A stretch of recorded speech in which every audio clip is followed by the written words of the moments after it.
treated from the Halle Youth Choir, who were singing their traditional Christmas carols here at the Etihad, and then a few Manchester City chants with a festive twist that Leon Osman certainly seemed to enjoy as we are underway with Manchester City in their sky blue shirts and white shorts, playing from left to right as we look against a Brentford side in their red and white striped shirts, black shorts, and already the offside flag is up on the far side there from right to left. So Trafford is in goal for Manchester City. Lewis, Husanoff, Ake, the captain, and O'Reilly. You've then got Bob, Gonzalez, Reinders, Cherki, Mukasa and Savinho. So that is 7 changes from the side that beat Crystal Palace at the weekend. For Brentford, they too have made a number of changes, 6 to be precise. They line up with Valdemarson in goal. He replaces Kelleher. A back 3 of Vandenberg, Collins and Ayer. Coyote and Henry are the wing-backs. Yarmouk and Janelt in the midfield, with Jensen, Damsgaard and Schade. Schade back from suspension. So the players who have kept their place in the starting 11 are Coyote, Vandenberg, Collins, Janelt and Jensen. There's no Thiago or Henderson even on the bench, but Manchester City do have players such as Haaland, Silva and Foden, some of the big guns waiting to come on. However, Brentford have been awarded an opportunity to try and launch this ball forward, and we know that Coyote has certainly got an extremely long throw on him. He's backed up right against the advertising hoardings on this near side, the left. In it goes now. The ball is flicked on, bouncing around inside the penalty area, and then it is Lewis who manages to get the ball away. So we'll get the thoughts of Leon Osman in a moment, but still Brentford making a promising start. Ball hasn't gone out of play just as yet. Ayer tries to come forward, and they've got on the front foot in these opening 2 minutes. You're right, yeah, it's been a positive start, Ian, and a couple of opportunities, taking this throw in short though. Coyote gets it back. Janelt has stayed in support. It's his cross that is whipped in and then ultimately headed out. Damsgaard will make sure that Jensen on the half volley can nick the ball back out towards this side, but Janelt won't keep the ball in play as the weather has a real turn. It's pouring down now with rain, and it's sweeping across the Etihad on a rather chilly and very wet night. Yeah, as long as it doesn't get too windy, I don't think the players will be concerned with the rain. It does add to the conditions, but we're just talking pretty strong start from Brentford. We've not yet got into their own half, been on the edge of City's penalty area, a couple of chances to put long throw-ins into the penalty area and actually cause a bit of disruption, getting the big guys up from the back. City aren't the tallest of teams. I wouldn't say they're most aggressive in the air, so that could be an opportunity for Brentford to create chances. Brentford with Keith Andrews already in his technical area, getting the instructions across as the ball is headed forward by Collins, and Jensen gives Rico Henry something to chase on this near side, but again he's gone too early. Flag was up on that far side. Jensen, who they signed in July 2019 for £3.5 million from Celta Vigo, making his 250th appearance for the club tonight. He has really been a wonderful servant for Brentford and continues to be so too. As Manchester City now with O'Reilly over the halfway line. They're playing from left to right, as still we've got a few late stragglers filling up their seats here in the Etihad on this miserable evening, as Trafford, the goalkeeper, hits it away downfield, but Oscar Bob will not keep that ball in play. No, and he started on the right. We wasn't quite sure whether it would be Oscar Bob or Savinho on either side, but it's Oscar Bob that's on the right-hand side, Savinho on the left-hand side. And with regards to Brentford, it does look like Schade right up top, and Damsgaard and Jensen off either flanks really, and Jensen in particular is basically following Rico Lewis as he goes into a central midfield road, and it's given quite a bit of space for Henry down this left-hand side. That's also one that I'll be keeping a close eye on. Nathan Ake, who's captaining Manchester City tonight, it's only his 5th start of the season. He's only made 1 start in the Premier League. You might recall that he made the 10 changes, did Pep Guardiola, against Bayer Leverkusen, for which he said, I take the responsibility, as they were beaten in the Champions League. But since then, when they lost 2-0, they have gone on a run of form which is their best all season. 5 successive wins in all competitions.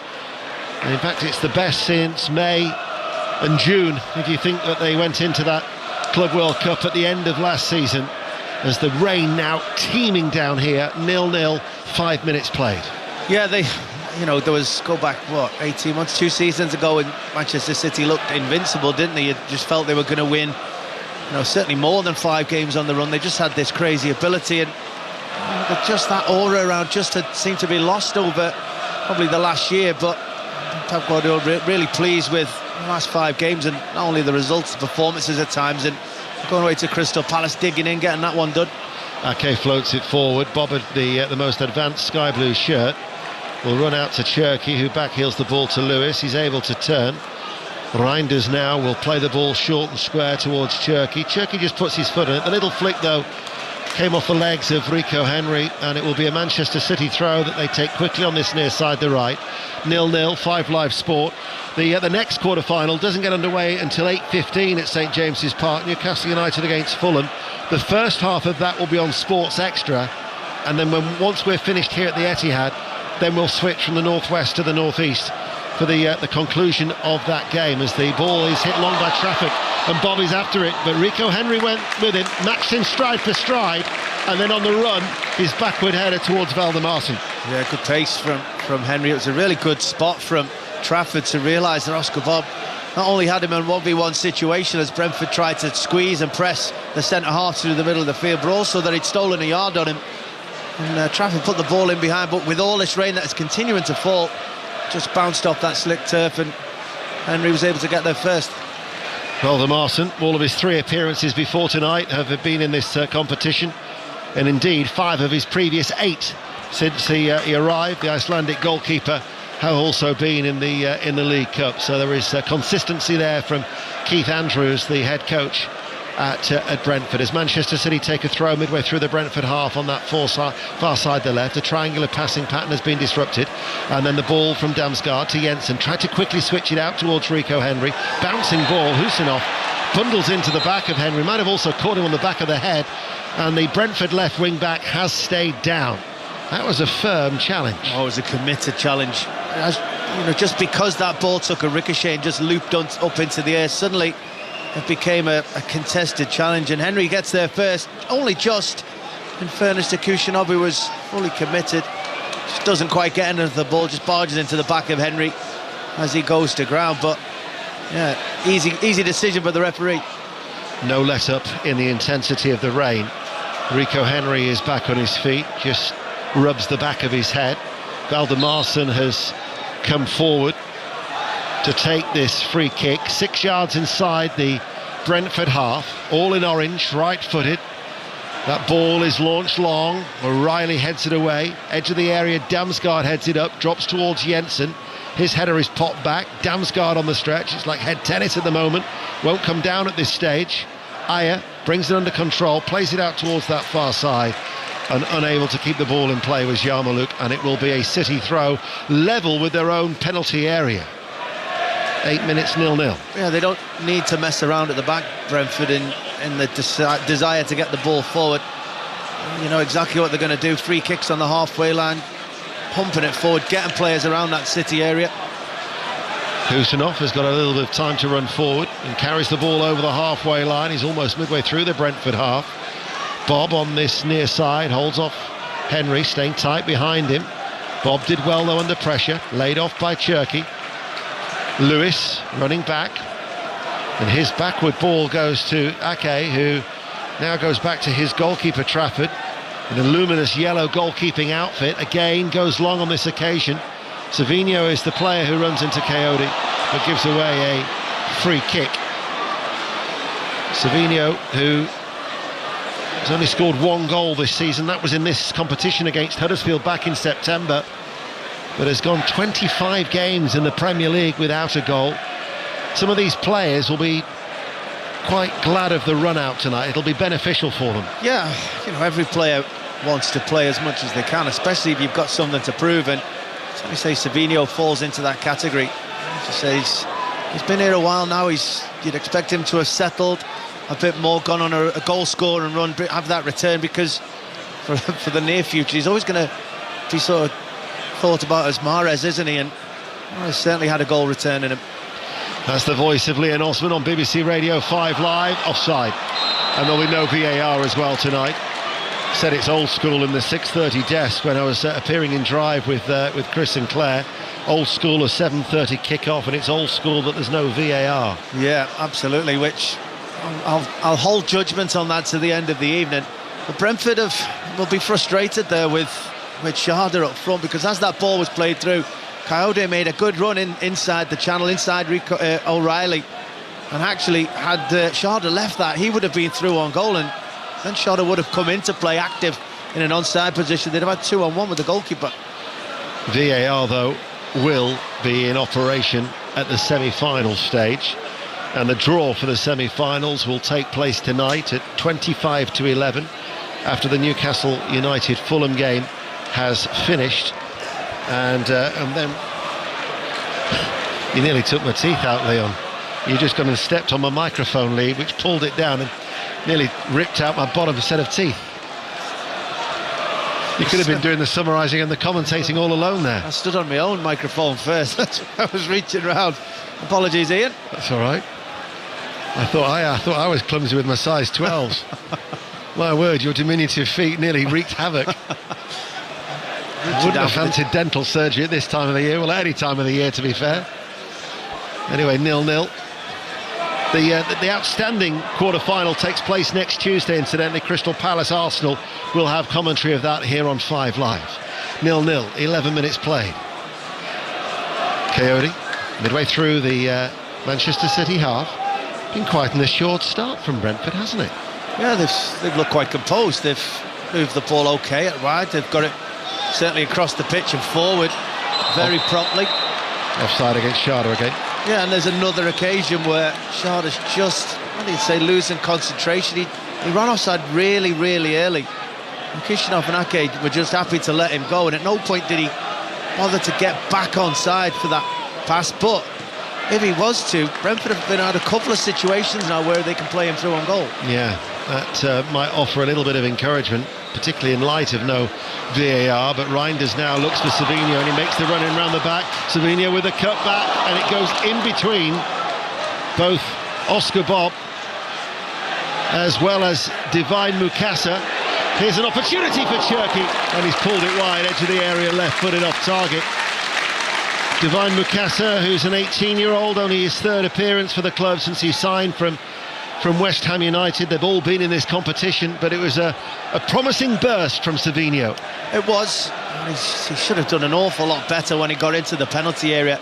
He never seemed to look up to see where his teammates were. He just played it blind, and at that time City didn't really have anyone in a good enough to position to be able to get on the end of that cross. So pretty poor from Savinho. Unfortunate. A couple of moments later with Cherki's effort, that wasn't too far away.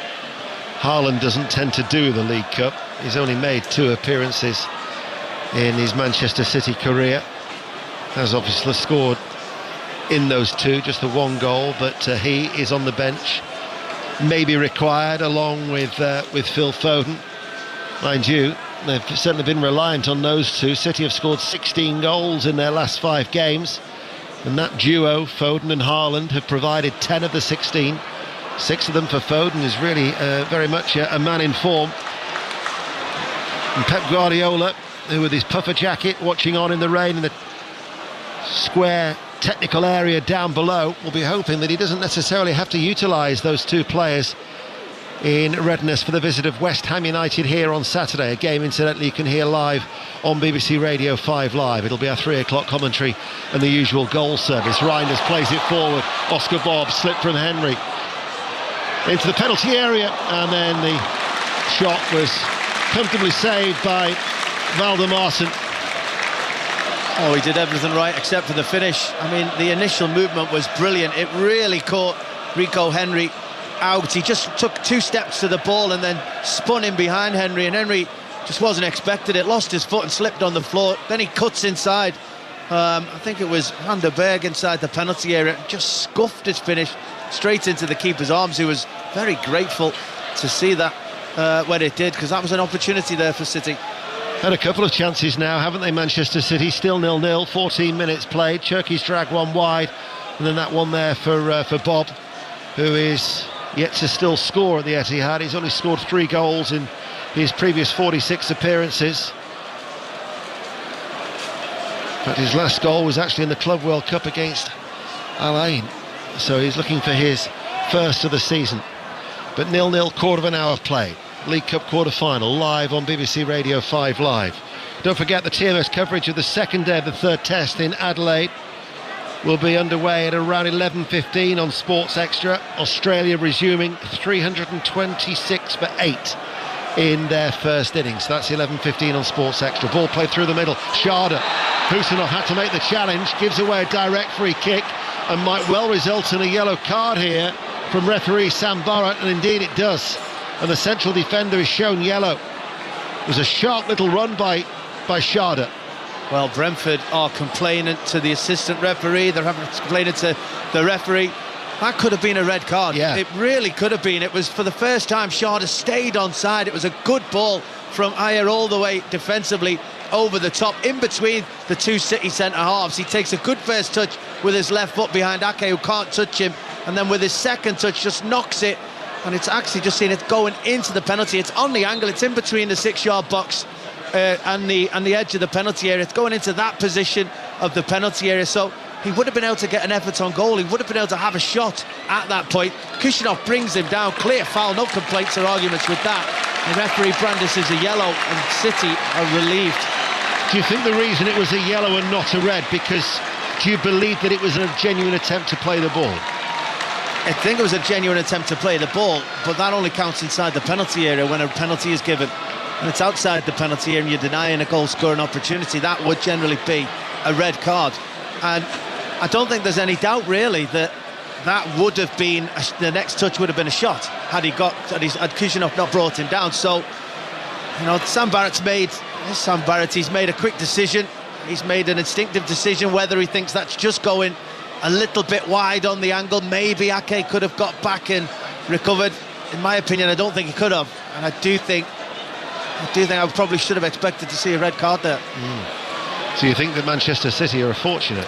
I certainly do, yeah. I mean, Keith Andrews now is speaking to the fourth official, just asking for an explanation. I can tell you what he thinks is what his view will be. Well, certainly we talked about how Sharda, with those runs, had been causing problems on 2 occasions. It almost got away, but the flag was up. Meanwhile, Oscar Bob is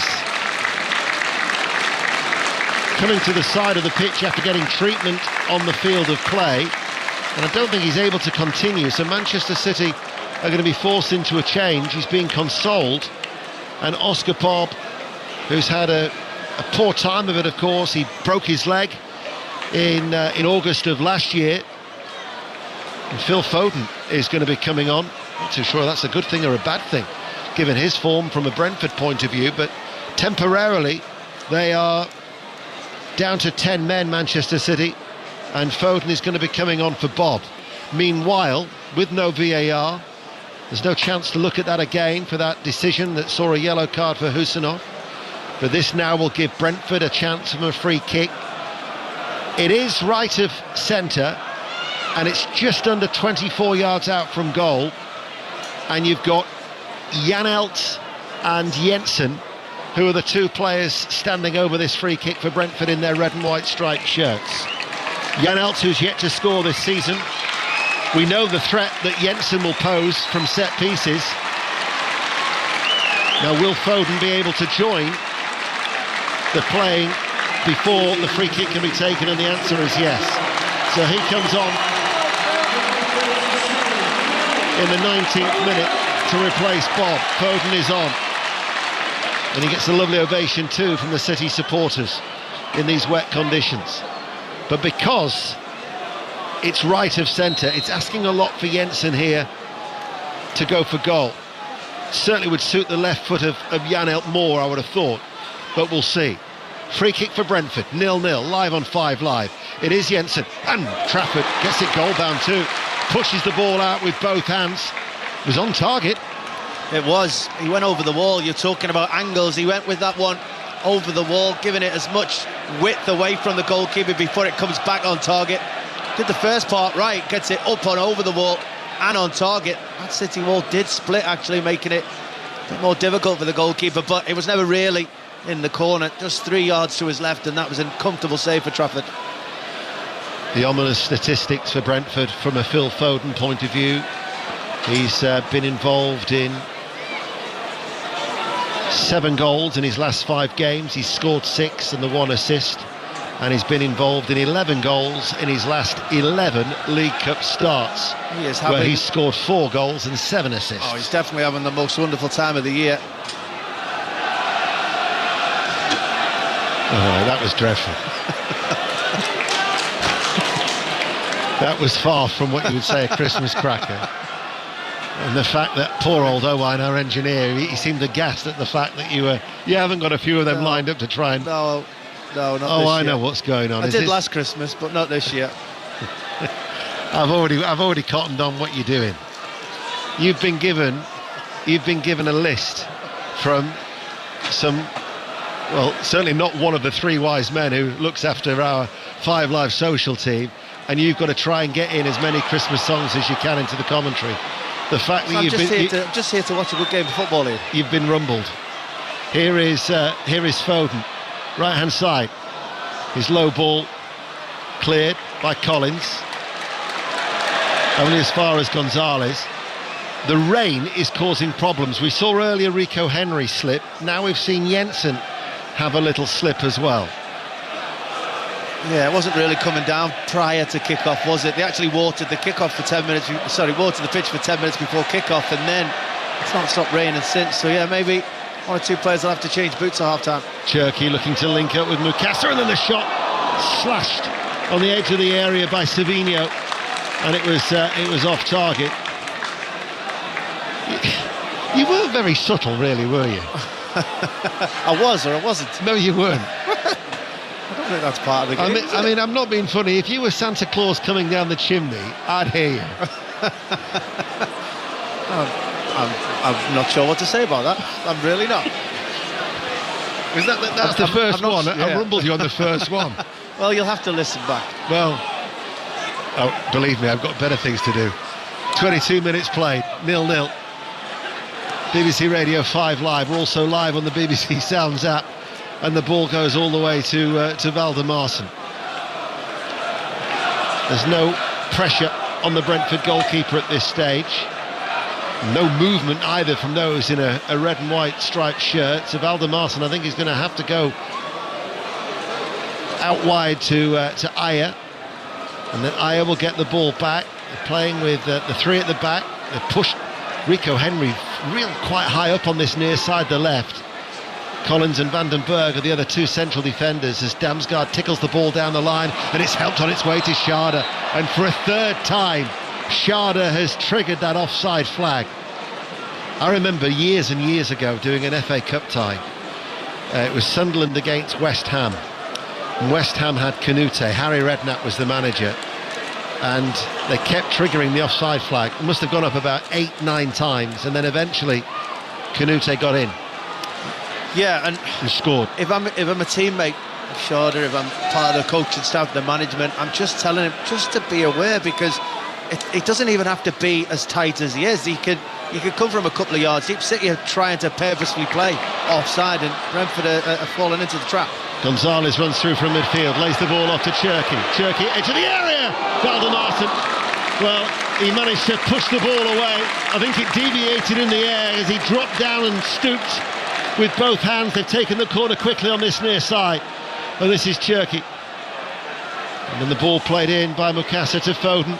Foden, Savinho, edge of the area. Flat ball into the penalty area, headed out by Sharda, 0-0. And we're 24 minutes into this League Cup quarter-final tie at the Etihad.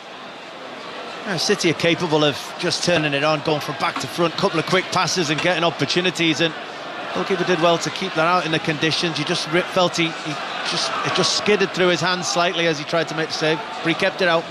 Cherky settling in nicely as Savinho runs forward on that far side, the left, gets a throw down by the corner flag. It's his 4th successive start for Ryan Cherky.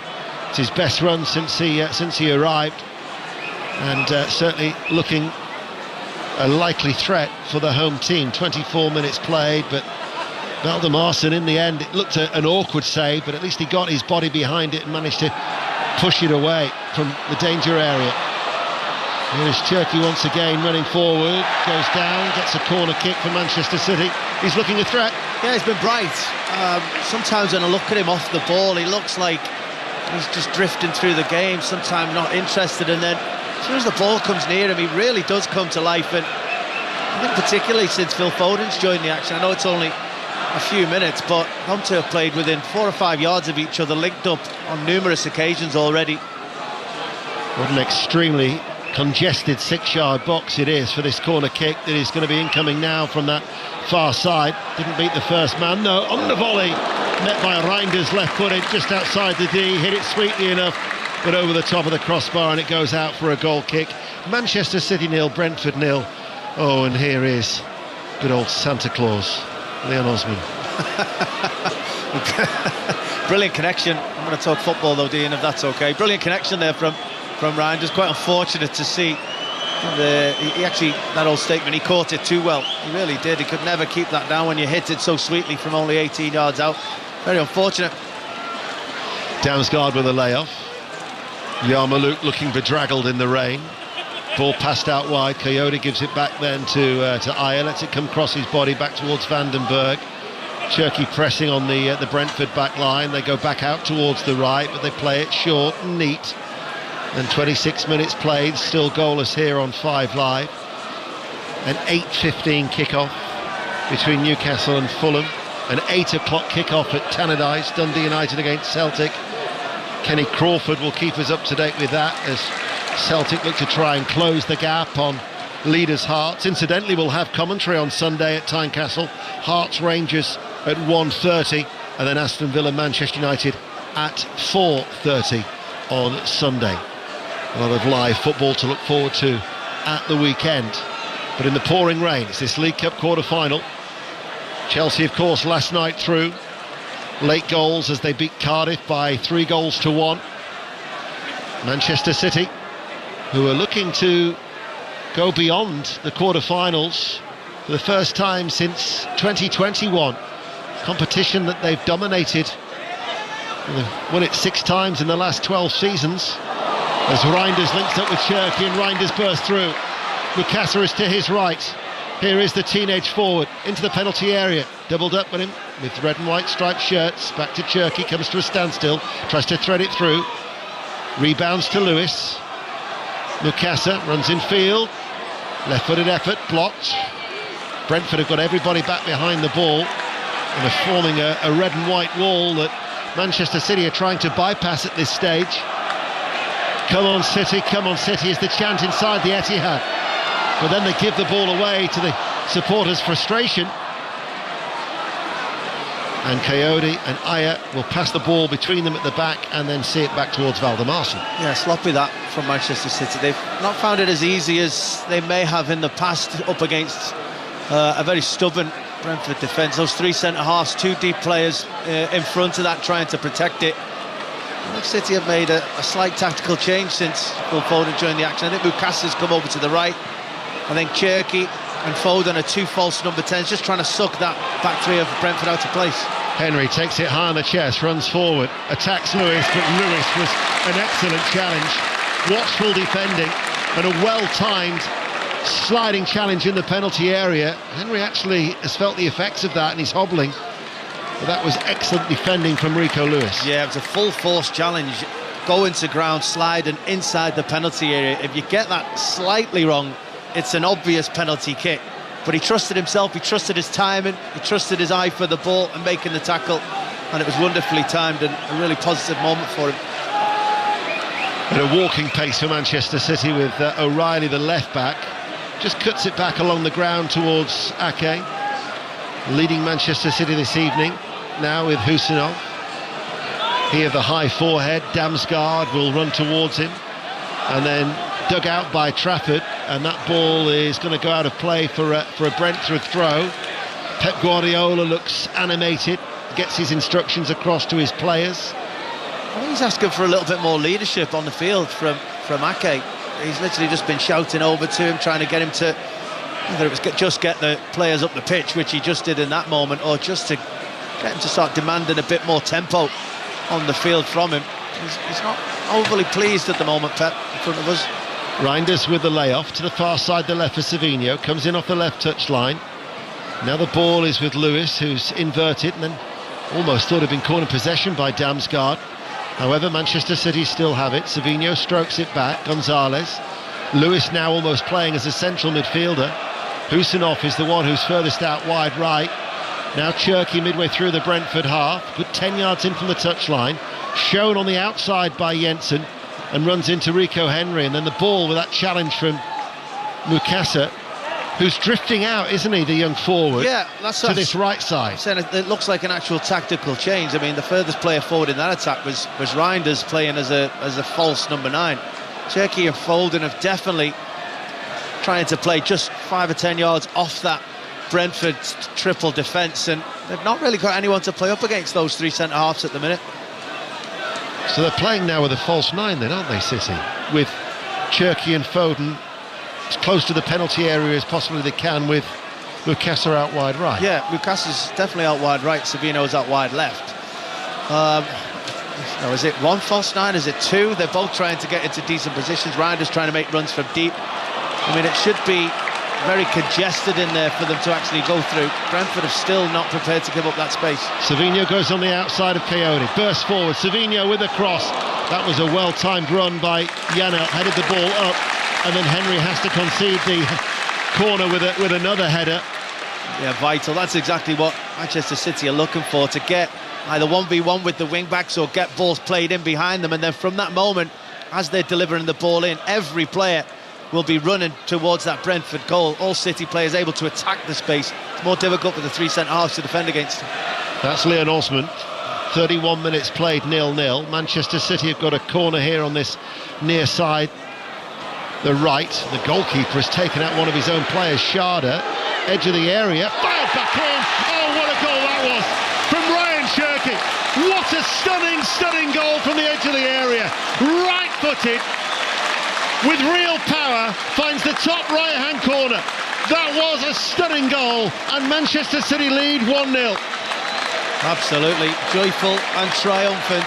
What a wonderful finish that was, right into the top corner from the edge of the penalty area. I mean, as a strike and as a bit of skill and taking the ball down, it's absolutely magnificent from Cherky. Probably 24, 25 yards on his left foot, takes it onto his right foot. Goalkeeper has absolutely no chance. It's a special finish, but Brentford will be kicking themselves. They really will. The ball's delivered in from the corner kick. I think it's actually Mukasa who delivers the ball in, and City had nobody in the area. Sharda then heads it under no pressure at all. He couldn't let it just go out for a goal kick. He heads it, and at the same time he's under pressure from his own goalkeeper, who comes out to try and punch it and clatters him. Them two get in each other's way, and from that moment the goalkeeper never recovers back into his goal. Still take nothing away from Cherky and the brilliant strike that it was, but Brentford have just got themselves into a bit of trouble there. The thing is he got himself back to his feet, did Valdemarson, after clattering Sharda, whose defensive header it was. But he wasn't in the centre of the goal when he reset himself. No, he was always scrambling to get back into position. He was never ready to go and try and save it. Look, he may not have been able to save it because that was right in the top corner, it really was. But, you know, it was avoidable, I think Brentford will say. Certainly the fact that Sharda just needed a call from his teammates, or have a bit of awareness that he had nobody around him. It was just going to go back out for a goal kick. He went and headed it, and Ryan Cherky took full advantage of it. Well, it is his 4th goal of the season, and it was an absolute beauty. And by the way, any more Christmas puns from you, you're going to be left home alone. Home alone, eh? Are you going films or songs? I don't know, I just saw that you've written it down. Manchester City lead Brentford 1-0. And for Brentford, you can't legislate for a quality strike such as that. No, and that's why City generally compete for silverware and for titles, because they have players that can produce moments like we've just seen in a game that's been pretty flat, I'd say, with regards to efforts at goal. Probably expecting a little bit more sharpness and tempo from Manchester City. They've still got a player that can just produce a moment of sheer quality, and that's what we saw there on his right foot. Hit it really true. It was great visual, just seeing the replay of it, just cutting through the rain, which is really coming down at a rate at the moment. Just seeing the ball cut right through it, hitting the back of the net, the water splashing everywhere. Brilliant visual. Can I ask you from a tactical point of view? Now, we were talking before the goal that Foden and Cherki are playing close together. They're playing as close as they can to the penalty area. From the defender's point of view, that back three, is that harder because they don't actually have somebody to mark? Yeah, because defenders will tell you they'd like to feel somebody up against them, and then they know where that player is all the time. And even a big centre forward who comes into the area more often than not is different from you're thinking you're marking nobody, and suddenly, as we just nearly saw on that occasion, you've got 2-3 players running in all different directions around you. How do you deal with it? Who's getting which space? It's been difficult, because that's definitely what City are doing. And Savinho also is making that run in then off that left touch line into that central area as well, looking to try and overload as they're underway at Tannadice, incidentally. Dundee United against Celtic. Any developments there, we'll keep you of course in touch with that vital game at the Scottish Premiership. Celtic starting the night 6 points behind leaders' Hearts. This is one of their 2 games that they do have in hand, but Wilfred Nancy has had 3 straight defeats since taking charge and already is under intense pressure. Newcastle United Fulham, first half on Sports Extra. They'll be underway 8:15 at St James's Park. Cherki, the goal scorer. Manchester City lead by 1-0.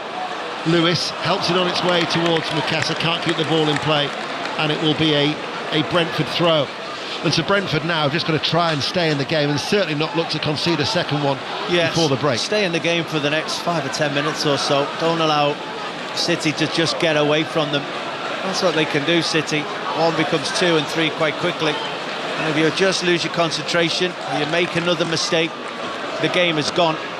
But what I would say is Brentford have literally shown the route to goal. They've shown that they can, if Sharda Benz is running a bit better, they can get him in. They'll be frustrated that Kushinov didn't see a red card in the game. That would have certainly changed it and made Brentford have a lot more opportunities. But they've shown that they've tactically thought about how to hurt City. Well, when they've conceded first this season, Brentford, they've lost 5 of their 7 games. They did come from behind to beat Newcastle by 3-1. But actually, since beating Grimsby in the previous round by 5-0, they've lost their last 4 away matches and they're behind again as O'Reilly comes forward and then stops about 25 yards out from goal. Reinders takes over, links up play with Foden. O'Reilly back to his England teammate Foden. And now here is Lewis back towards Ake, and every sky blue shirt is in the Brentford half away towards our right. Husinov actually comes to a standstill. We've got 7 minutes to go to half-time here at the Etihad. Foden's made that run, they found Foden. Lovely first touch, keeps the ball, turns with his back to goal, holds it up, pulls it back. Gonzalez now looks for a shooting opportunity, and Brentford get bodies behind the ball, but it's all City at the minute. The goal scorer Cherki tries to weave his magic.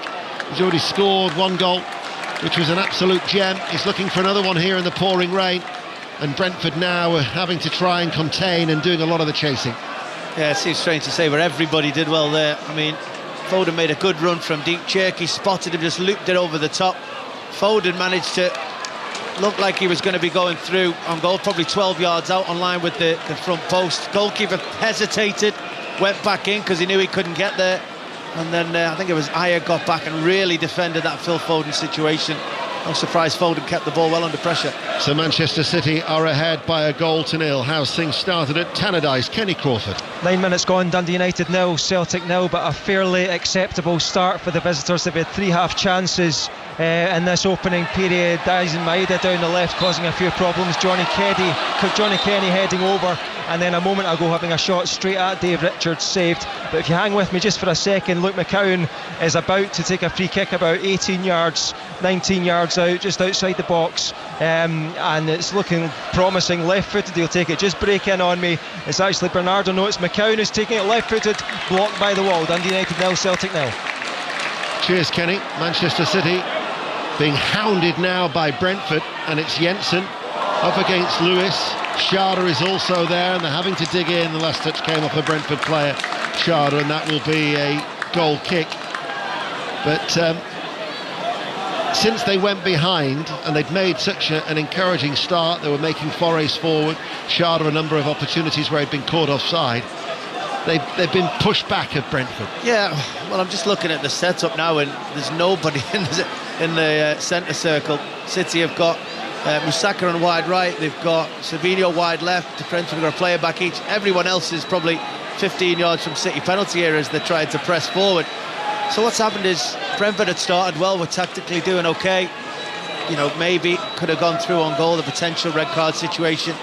But from that moment when Oscar Bob had to go off, Pep's tactical changes really give Brentford something else to think about. And I don't think they've come to terms with that yet. The rain is unrelenting as Manchester City wait to take a throw with 4 minutes to go to half-time. Leading by a goal to nil. Gonzalez, off the foot, it might have been fouled there by Damsgaard, but nothing spotted by Sam Barrett, the referee. Here is O'Reilly, floats it forward. Savinho will lose out in the challenge to Ayer, who neatly brings it under control and can run forward. Flicks it now out towards the right-hand side. Laid off towards Damsgaard to run forward. Tries to slide that ball forward. And that wasn't dealt with effectively by Husinov. It was actually Ayer who continued his run into the penalty area. And Brentford, due to their pressure, actually now get a corner kick. Yeah, the ball was just played a little bit too heavy for the continued run of Ayer as he went in between the two City centre halves and just couldn't quite get there with the legs and the pace he had. And Kushnov, as you said, went over but nearly got it completely wrong. It hit it from one leg onto his other leg. It looped behind him, and but for Rico Lewis being in a good defensive position, always expecting a mistake, as you say, as a defender, he was able to clear it. 3 minutes then to go to half-time. Corner kick for Brentford on that far side, the right. And that was headed away under pressure by Mukasa, of all people, back there helping out. Brentford will have another opportunity to put the ball back into the penalty area. Damsgaard rises, if anything, too early. But it comes off the head of O'Reilly, and then it will go out for a Brentford throw on this near side that Coyote will run across towards to take. This near side, the left, they're playing from right to left. It's level with the penalty area. It's not launched in though, it's taken to the feet of Janelt, who gives it back to Coyote. Swings over the cross now. Sharda rises. O'Reilly lets it come across his body, turns away from Coyote, and then O'Reilly will play the ball back, and Gonzalez clears long for Manchester City, who still lead by a goal to nil. Jensen brings the ball under control inside the centre circle, and Damsgaard will tidy all the way back up to his goalkeeper Valdemars and Leon Osman. Just seeing Nico O'Reilly there in the way he just defended that situation in a right back spot. He's played left back for the most of his City career. He's started elsewhere, but really has developed into a really good player with a big future ahead of him. There's been a goal. Dundee United Celtic. Kenny. And it's for the visitors. It's the first time a Wilfred Nancy side has been in front in his reign. Dundee United 0, Celtic 1. Brilliant bit of play by Johnny Kenny. He fed in Daisen Maeda. The Japan international still had loads to do. He twisted, he turned, but then he fired it low from an angle past Dave Richards into the bottom right hand corner. It's Dundee United 0, Celtic 1. Cheers, Kenny. That's an 8 o'clock kick-off. And in the next couple of minutes they'll be underway. Newcastle United Fulham, 8:15 is the kick-off time. Their first half is on Sports Extra. The conclusion of that game will be here on 5 Live once we're over and done with, as we are 60 seconds away from finding out if there will be any additional time to this first 45 minutes for what was a 7:30 start, and Manchester City leading by a goal to nil. Valdemarsson to Collins, his ball in field. Jensen, what a spray off that surface water there as he tried to help it on its way downfield. And Husinov is having a rather uncertain game at the back. He almost allowed Sharda to nip in there. Yeah, I mean, he was a little bit flat-footed, but actually it was the man I've only just been talking highly about. O'Reilly just gave him such of a short pass, which made Sharda think he could just nick in there and take that ball away from him, but he managed to deal with it. Kushnov. Yeah, O'Reilly at this stage is still playing as a right back. He hasn't been able to switch with Rico Lewis at the moment, as Jensen tries to weave his way through, holds onto the ball. And he was surrounded by sky blue shirts. There's anything about sky blue thinking here tonight, I can tell you, as the miserable night continues and the darkness with the rain absolutely torrential.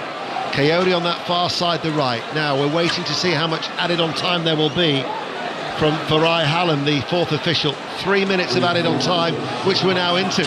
And this almost was an opening there for Yarmouk on the edge of the area. Just couldn't force his way through. Break for Manchester City. Reinders leads the counter-attack. Out wide right. Mukasa, the teenager, slows it down. Keith Andrews applauds the fact that so many red and white striped shirts were back behind the ball to try and curb that counter-attack for Manchester City, who still lead 1-0 in stoppage time. Yeah, I'll be pleased with the commitment. I mean, that was so speedy at which they recovered in that situation. What he will be disappointed about is that his team haven't turned more opportunities into efforts that haven't really, in that free kick, troubled Trafford. That was Yarmouk inside the penalty area, a good bit of footwork, but he always wanted to come back and rather than get a shot on goal. Well, he's marshalling that back line. He's extremely animated, getting out those verbal instructions as the former Irish international. Unperturbed by the rain as it falls and soaks that black puffer jacket of his, as Cherki, the goal scorer, collects it, right corner of the area. Comes inside, not one, but two challenges. In fact, stopped by the second challenge. And now here is Jensen. But such is the desire for Manchester City to win the ball back. Jensen was surrounded by 3 sky blue shirts on that occasion, as we're in stoppage time, and City still lead by 1-0. There's the referee's whistle of Sam Barrett, because Rico Henry had advanced a little bit too far down this near left touchline. Certainly they created the better chances, Manchester City. I can only think of the Jensen free kick that was saved by Trafford. Yeah, definitely. I mean, City have asked more questions. I wouldn't say they had a real clear-cut chance. I mean, even the Cherki one's a wonderful effort from distance. I don't think they've really carved this Brentford team open in creating those opportunities. As you said, Brentford have offered an awful lot going forward on themselves. Potential moments. Sharda just kept finding himself in offside positions at the crucial moment. Well, by my watch, we are now inside the last 60 seconds of stoppage time. Jensen wants to take the throw quickly, looks for the run of Henry. Husinov tries to barge him off and hold off that challenge of the Brentford left wing back, and shows sufficient strength to do exactly that. There's the Uzbeki Stade International. Only his 18th appearance since he signed for the club. I'd say he looks a different player, though. He looks physically a lot more developed than maybe he did at the start of his Manchester City career. I think he looks a lot better for it, certainly in that position, centre-back. Well, Trafford it is who takes the goal kick, and there indeed is the half-time whistle, where Manchester City lead Brentford by 1-0, and it was a real beauty from Cherki, just past the half-hour, right-footed into the top right-hand corner, after Valdemarson had clattered into Sharda from Sharda's defensive header that fell straight to Cherki. He made no mistake putting it into the top right-hand corner. So your thoughts, Leon Osman? Yeah, in a game that Brentford started in a quite positive manner, you always felt that City were really in control of that half. They had the majority of possession, asked more of the questions in the game. I think the tactical change that Pep Guardiola initiated with that substitution, the enforced substitution, I think really did help his team, his insight into see what would cause Brentford problems. And from that moment, I think City were very much on top. Brentford have had nearly moments in search of making chances. Sharda just keeps running offside and when those opportunities come, but I think City will be pleased with the 1-0 scoreline at the moment. Thank you to Leon. Half-time then here at the Etihad. Manchester City 1, Brentford 0. Steve? Yeah, Leon, we'll probably have a bit more time to sort of purr over the Cherki goal at full time. I think if I'm a Brentford fan, though, I want another look at that Husinov challenge on Kevin Sharda, because it could easily have gone the other way. That some would say it should have gone the other way. Yeah, I don't think they'll need another look. I think their first viewing of it won't change. Do you think it's a stick on then? I think it's a challenge in the middle of the goal. There's no recovering defenders. There's once he skips by Kushinov, there's nobody getting back, and I think his next touch of the ball will probably be a shot. So that's a goal-scoring opportunity, and Kushinov denied it. So, you know, when you're talking it through and you're talking about it out loud like that, then yeah, it seemed like a red card. It wasn't a nasty one. It wasn't you know, a real pullback where you know, he's done it in a very cynical way, but in that position I just felt it probably should have been. Right, we'll be back for second half commentary from the Etihad with Leon and Ian. So City 1, Brentford 0. On 5 Sports Extra, then you can listen to full uninterrupted commentary of the other League Cup quarter-final tonight. That's Newcastle versus Fulham. Let's dip in and join correspondent John Murray. And it is 0-0, very early stages, but Fulham on the attack in the pouring rain here on Tyneside. Cher heads it away on the edge of the penalty area, and Newcastle should clear it away. Livramento, in fact, as he heads it away, wins a free kick for handball on the edge of the box. Yes, Newcastle 0, Fulham 0. Newcastle making 6 changes tonight, so we're watching Johan Wissa start for Newcastle for the first time. Not really got into the match so far, Clinton. No, because Fulham have been the better team. It's Fulham that, with Kevin and Wilson, that are causing Newcastle a few problems down the flanks at the moment. But it's good to see Wissa start, and hopefully he can have an impression on the game, because as I said, Voldemort has been outstanding, but they need a centre forward that's going to run in behind. Yeah, neither goalkeeper has had to make a save so far. Lecomte coming in, as he has done for all of Fulham's matches in this competition this season, and of course Fulham having to deal with losing their 3 Nigerian players. So but those are the only 3 outfield changes that Marco Silva has made, and so far we've had a big cheer from the stands for Newcastle for a challenge by Willock, but it's Kevin on the attack for Fulham, into the Newcastle box, still going, and then in comes the challenge, which it needed as well from Joao. Went to ground, good tackle on Kevin near the dead ball line, and it's another corner to Fulham. They're second of the match already. Newcastle still look like they've got a hangover from the weekend. They haven't started, but credit to Fulham, it's good play, and Kevin's been really lively. Good defending in the end from Chiao, but they look a threat down that left-hand side with Kevin. 6 minutes on the clock, so Fulham have got a second corner. The first one from the right, Newcastle were able to deal with, but this one will be an out swinger from Wilson on the left, which he takes to the near post. Bodies have gone to ground, and I think the whistle has gone from referee England, who said it will be a second consecutive corner.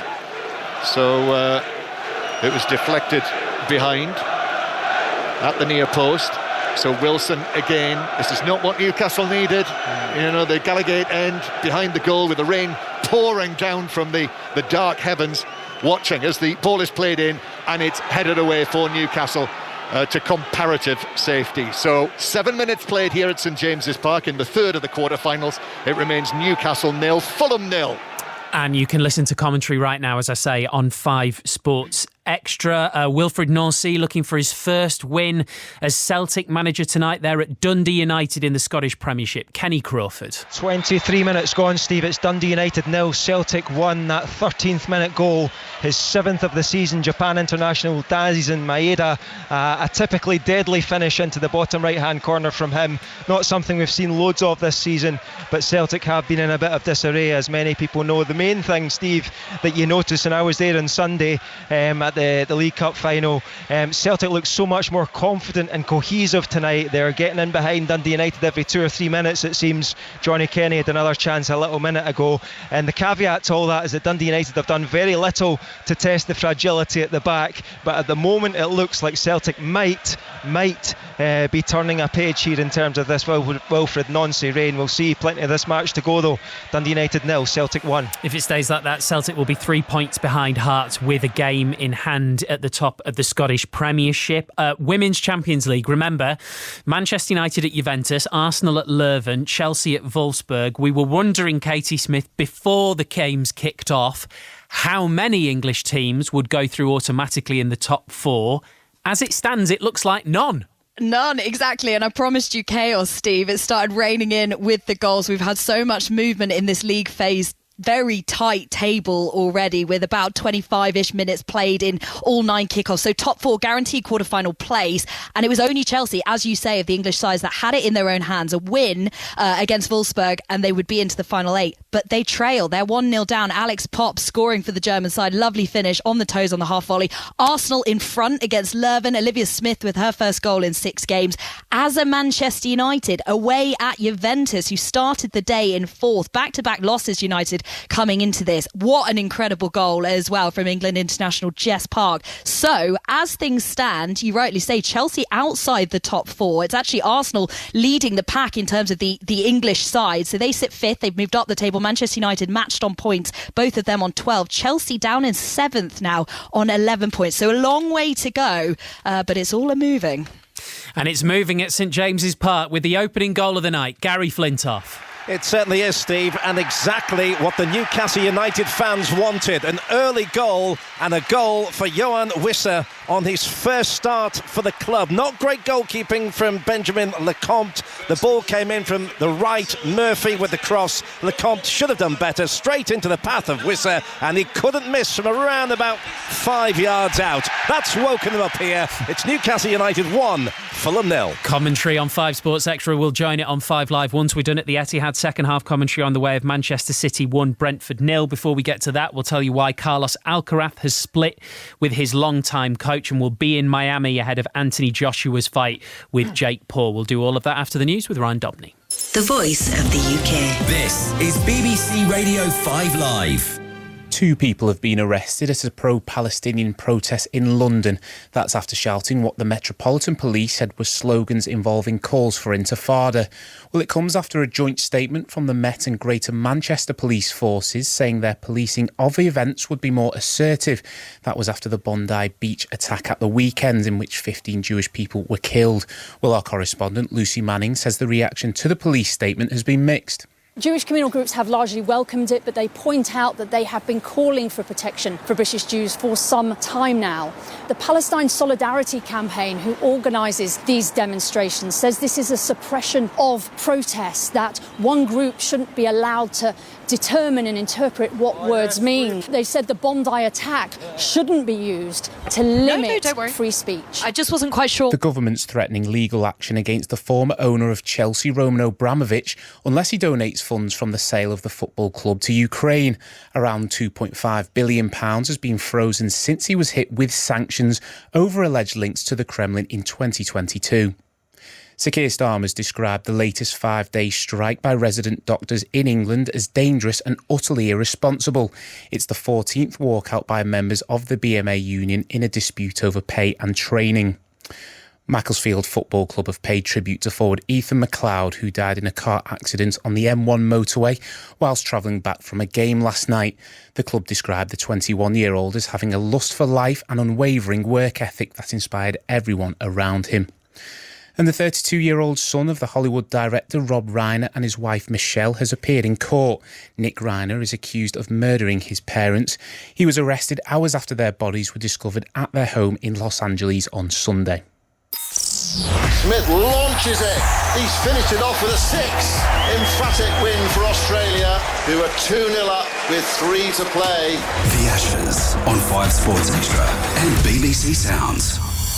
Is it fight? Is it character? Is it the mentality that we're taking out there as a group? That's what I've got to find out. That's what I've got to ask. The third test continues tonight from 11:30. Hear every ball, every boundary and every wicket on 5 Sports Extra. And with the TMS podcast, you can hear a roundup of every day's play throughout every test. Listen on BBC Sounds.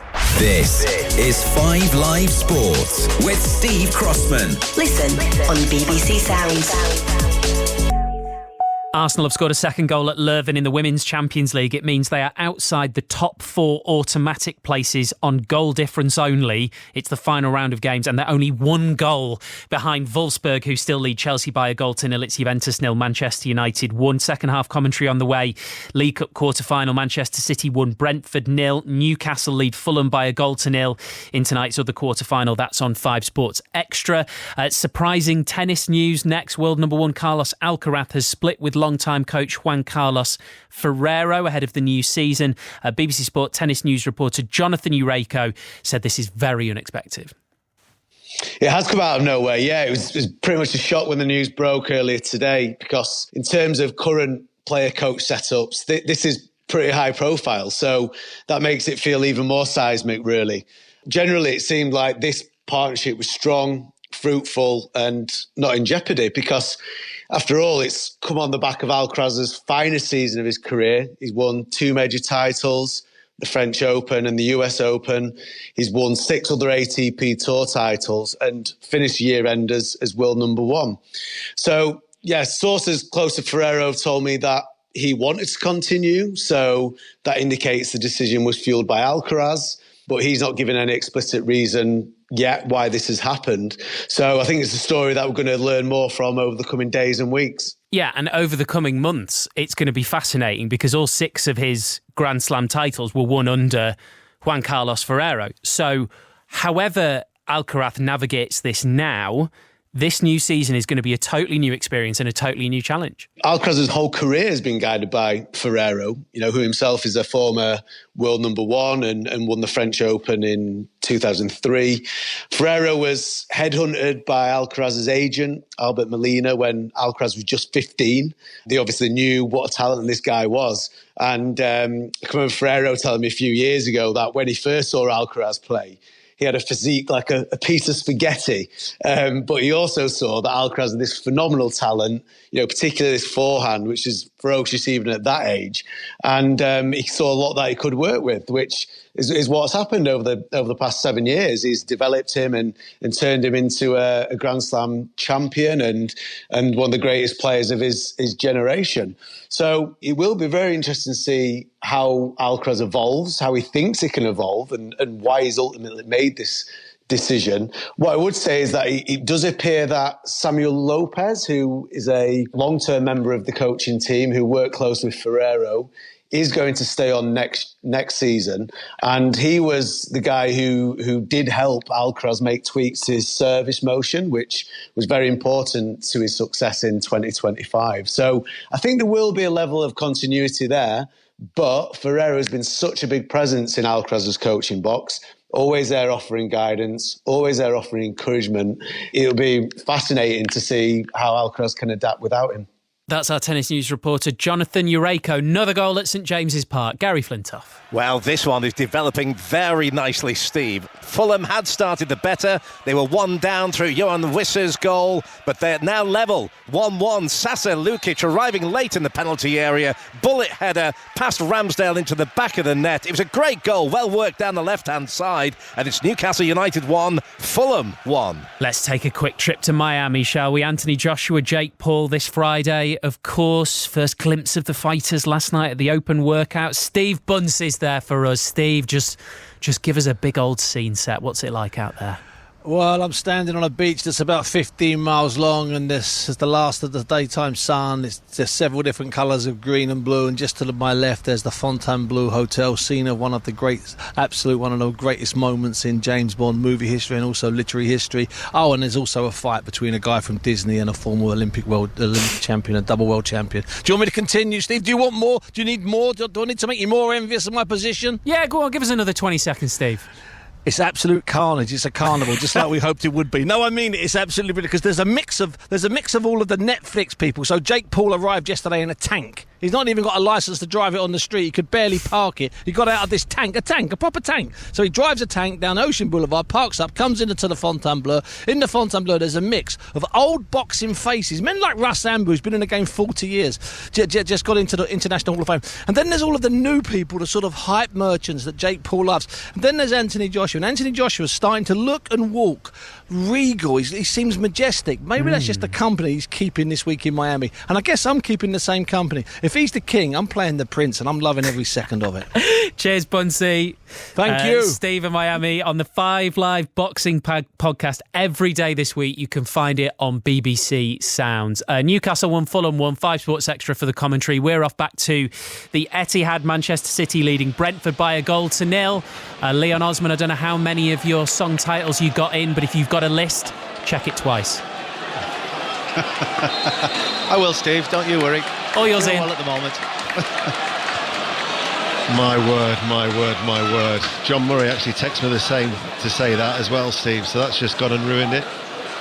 But such a Scrooge, Ian. Grinch, I think you'll prefer. It's fine. Fair enough. We're back underway anyway, and neither side has made a change at half-time. Trafford, Lewis, Husanoff, Ake, O'Reilly, Foden, Gonzalez, Reinders, Savinho, Mukasa and Cherki for Manchester City, playing from right to left in their sky blue shirts and white shorts, as Manchester City are quickly on the attack with Mukasa, who since the introduction of Foden for a first half substitute for Bob, has gone out wide right, but he's come in field on this occasion. He finds Foden keeps his balance, forced out wide on the left, almost went down, but did well. O'Reilly, I'll give you the Brentford side in a moment. Here is Ake. They're leading through a Cherki goal that was scored 13 minutes before half-time. It's an absolute beauty. Here is Ake, drops his shoulder, runs away from Yarmouk. Husanoff joins the attack. The debate at half-time was whether Husanoff should still be on the field of play after that challenge of Schade and the potential denial of a goal-scoring opportunity after 15 minutes. We'll get the thoughts of Guardiola and Keith Andrews after the game. But because we'll be going straight to St James's Park when this match is finished, you'll either hear it before we come off there at 10:30. If not, it'll be on the 5 Live Football Daily pod. Ball played through. And this is Savinho. Goes down, throws himself to the floor, goal kick. And the referee says no penalty.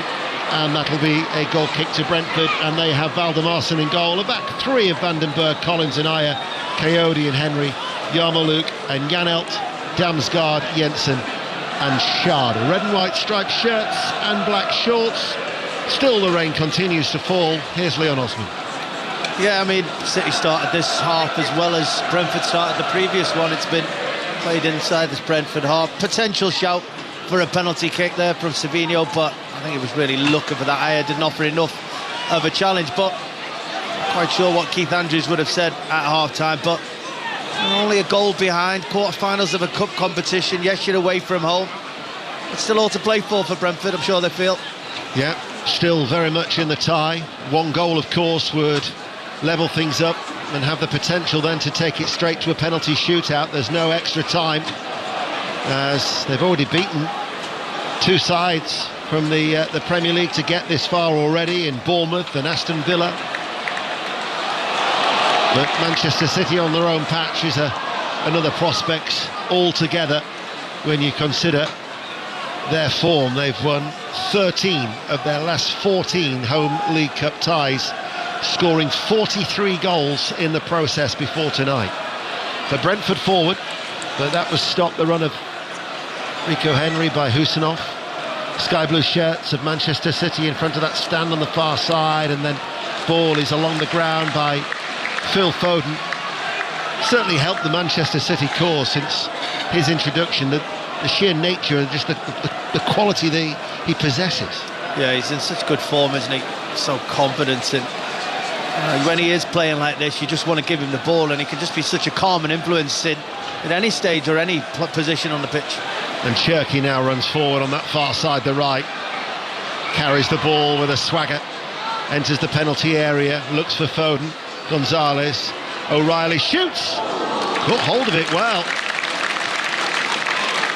What was he, 25 yards out from goal, left-footed, on the rise, firm strike, but well caught by Valdemarson. Yeah, and I was talking about him in the first half. This shows where he's at mentally with his game and his assurance of being in the team. Taking responsibility, shot from 25 yards out. No worry that his teammates would have said pass it. Opportunity have presented itself slightly there. Not quite gift wrap, but certainly a long way to go. But he hit it really, really well. Been an excellent year for him, 2025, for Nico O'Reilly. Just think next year he's got every chance of going with Thomas Tuchel's squad to the World Cup in the United States, Canada and Mexico. Such is the progress that he's made for both club and country. 5 minutes into this second half with Manchester City leading by 1-0. Vandenberg with a back pass towards Valdemarson outside of his penalty area. Little touch towards Collins. Passes the ball back to Vandenberg. Vandenberg chips the ball long, looking for the run of Schade in behind Ake, but it's Ake's forward header. Gonzalez now. And this is Mukasa looking for Cherki, run right side of the area. Reinders is in the area, and in the end with the outside of his left boot, he tries to carve the cross low, gathered in by Valdemarsen. I think City have good balance in that sense. Talking about them not playing with an out-and-out number 9, with Mukasa going over to the right-hand side, but two players in Foden and Cherki that want to play in pockets to get on a half turn. But more importantly, a player in Reinders that doesn't stop making that run from deep over the top, which does give City that opportunity to really stretch Brentford and create the space for others. Rico Henry coming forward on that far side to the left. He's 10 yards inside the Manchester City half. Jensen takes over, but then the ball goes back inside Brentford territory. Now it's hit by Yarmouk. Coyote is trying to get after that, but because of the wet surface, it just kicks on and goes straight out of play for a goal kick. Just looking at options for Brentford. They've got a number of players who are yet to feature this season on the bench. They don't have anywhere near the same level of resource as Erling Haaland, Bernardo Silva. Phil Foden, of course, has already come on. Who does? Well, they are gathering momentum, are Manchester City. They are looking for a 6th successive victory for the first time since April and May of 2024. 3 times last season they produced 5-match winning runs. And Pep Guardiola seems quite content at this stage. Who's content at Tannadice? Kenny Crawford. 40 minutes gone, Ian. It's still Dundee United 0, Celtic 1. Things going unusually smoothly for Wilfred Nancy's Celtic. They lead through that Daisen Maeda goal, a low strike in the 13th minute. Should have made it 2 about 5 minutes ago when Johnny Kenny, the Irish striker, had it laid on a plate from just along the 6-yard box by Maeda, and he only managed to turn it wide. He opened his foot up a little bit too much with that one. But yeah, a couple of minutes to go until half-time. Dundee United 0, Celtic 1. Cheers, Kenny. Newcastle 1, Fulham 1 is a latest in the other quarter-final. Commentary on Sports Extra. Schade picks up the ball now, passes the ball out to Damsgaard, but Husinov was there and did well, just covering. And then City have given the ball back away to Brentford on that far side, the left, playing from left to right, only trailing by a goal to 0. And we've been playing now for 53 minutes here at the Etihad. Yarmouk turns. This is Ayers striding forward. Good shot. And a good save too by Trafford. We were right behind that, as the great Jimmy Armfield would say. It was right-footed and down onto his knees. Trafford pushed the ball away. Yeah, good save. Kept his eye on the ball there, the goalkeeper, from a decent way out. But as I said, Ayer was just gifted that space to step into from Manchester City. No one really came out to stop him progressing. I thought maybe he'd go wide, but no. Took the shot on himself, got right behind it, as you said. It was going in the top corner. Good save for Trafford. 2 clean sheets in his 6 appearances so far for the former Burnley goalkeeper, and they've got a long throw coming in now. It bounces awkwardly, actually downward header from O'Reilly. Brentford get the ball back. They look to come again on that far side, the left. Coyote fires it in and saved at the near post by Trafford. And he springs to his feet and bowls the ball out towards Savinho. And Keith Andrews hops inside his technical area as he's keen for those red and white shirts to try and get back to defend. And now they go hunting for the ball, but Savinho finds Foden, and Foden tries to open it up now towards that far side, the right, for Manchester City. And they now find the ball towards Cherki, cutting inside, edge of the area. Then the move breaks down inside the penalty area, and Vandenberg can pass the ball forward. 9 minutes into the second half, City still lead by a goal to 0. Newcastle 1, Fulham 1. Celtic lead at Dundee United in the Scottish Premiership. And this is 5 Live Sport, and we're also live on the BBC Sounds app. Yeah, a decent bit of play from both teams, actually. Certainly getting from penalty area to penalty area, moving the ball, being committed, getting bodies up in support at both ends of the pitch, but there's no one really able to create that real opportunity, that real opening. Just about to compliment Manchester City for their tight passing in a congested area of the field as Brentford were pressing. It was intricate, it was sharp, and they were managing to get the ball away. until then they lost it. It was the curse of the commentator. They were doing really well till they weren't. Just like you with your Christmas carol songs. Here is Ayer, 10 yards short of the halfway line. We're together, at the weekend. I hope you're going to keep your powder dry. In fact, on a Saturday with a goal service, you've got no chance of such antics. Of course not. You don't stop talking. It's only because you refuse to. Manchester City, West Ham at 3. Tottenham, Liverpool will be our commentary at 5:30. Brighton and Hove Albion against Sunderland will be our offering on Sports Extra. Ball through the middle for Schade. Schade against Husinov. Husinov covers very, very well. Excellent defending from Husinov. Bearing in mind he's on a yellow card, he had to get that right on that occasion, and he did. He did. City continuing to play a really high line, and as soon as Brentford get that moment right, that connection right, with a great touch and turn from Damsgaard, playing that ball into the path of Schade, took it with him from an onside position, and he was in a really positive moment. Kushinov actually, you worried, didn't you, for a moment, him already on a yellow card, but that was a brilliant piece of defending. Just stayed on his feet, allowed Schade just to lose the ball momentarily, and once he did, stepped across with his body, stepped across and physically moved him out of the way and took the ball quite comfortably in the end. But really good from Kushinov defending, but that's the route for Brentford if they want to score. I'm going to object to the description of the Grinch. I love Christmas. I'm going to go more for a 6'3" version of being an elf. A mischievous elf who's 6'3". I don't think I need to change anyone's view of that, to be honest. Ball bowled out by Brentford to Rico Henry. Approaching the hour mark. Down the line they go. Brentford still have ideas of forcing an equaliser. They take a quick throw. Henry, edge of the area. Schade passes the ball. Yarmouk lets it run through. Coyote's forward on this right-hand side. Coyote pulls the ball back. Yarmouk doesn't deliver the cross. Instead, he waits for Ayer. He delivers a swinging ball in, and Husinov under pressure heads it away. He had Schade making the run in behind him. Brentford, just as they started the first half, have started the second half well. Half-time at Dundee United, Kenny Crawford. Dundee United 0, Celtic 1, and as it stands, Celtic are going to cut that gap that Hearts have at the top to 3 points with a game in hand because of the goal with 13 minutes gone in the clock. Daisen Maeda scoring it his 7th of the season, a really nice low finish, and since then Celtic have looked like adding to their lead, unable to do so, but Dundee United have offered virtually no threat whatsoever. It's Dundee United 0, Celtic 1. A reminder, we'll have commentary at Tynecastle on Sunday afternoon at 1:30. Hearts the leaders against Rangers, and then that'll be followed at Villa Park. Aston Villa, Manchester United for our next commentary at 4:30. That's on Sunday. That's our live football offering on Sunday.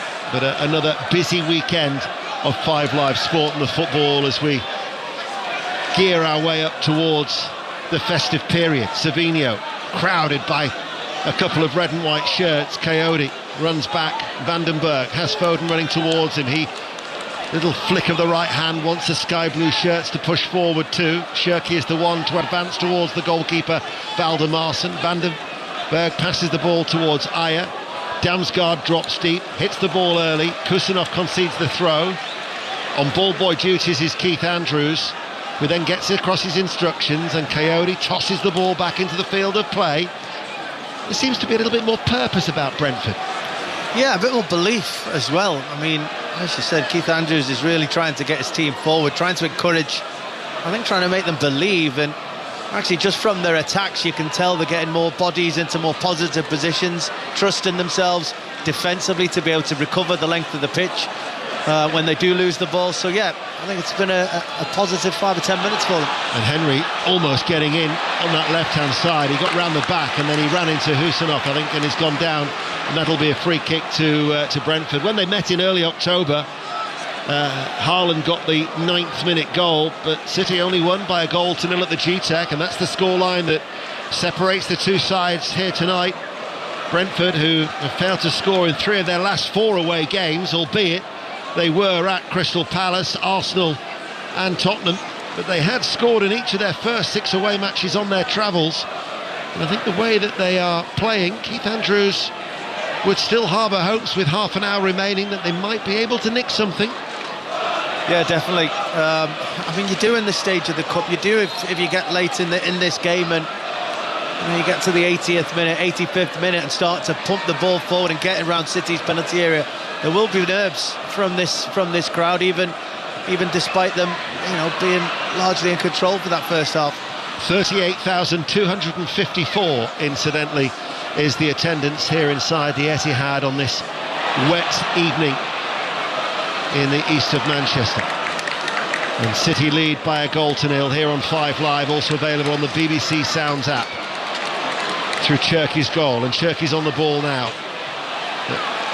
Henry tries to stop his run. Cherki still tussling for it, goes out of play for a City throw. It's the last thing that Brentford would want to see is Erling Haaland starting to limber up as he lumbers his way down the touchline. He'll be thinking, do I want to come on? He's got a good track record actually against Brentford.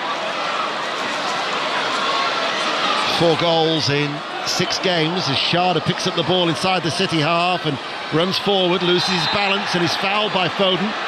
And Brentford, 6 yards forward of the centre circle, get a free kick inside the City half. Still only trailing by 1-0. Schade, who missed the game against Leeds through suspension, has been lively. Kolo Touré is telling his substitutes to step it up. I think Gvardiol is going to be coming on. Yeah, it looks like I've wondered for a couple of moments whether Kushner being on that yellow card may be a substitution that they'd look to do, but Nico O'Reilly doesn't look like he's comfortable at the moment. He's just bent with his hands on his knees, so keep an eye on those. Bernardo Silva is going to be coming on as well. Pep Guardiola is saying to his substitutes, step it up a little bit.